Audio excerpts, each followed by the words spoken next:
কিছু সম্বর্ধনা জানানো হবে। বাচ্চা ছেলে যারা ফজর থেকে নিয়ে ঈশা পর্যন্ত সেহরি তারাবি ইফতার পাই টু পাই যে রমজান মাসে ইবাদত বন্দেগী করেছে তাদেরকে একটু সম্মান কিছু দেওয়া হবে মা বাবা মুসাফির খানার তরফ থেকে। জনাব হিরণ ভাই আমার আছেন, উনি দেবেন, নাম ঘোষণা করা হবে, তাদেরকে সম্মান।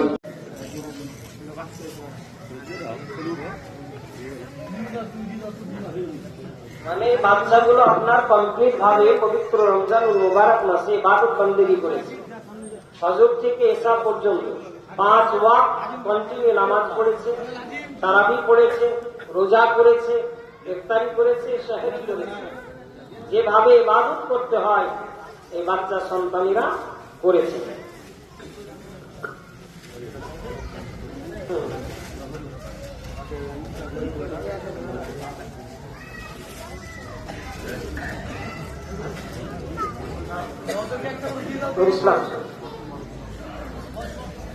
মাসুম, তুমি যেখানে থাকো এখানে দেখা করো।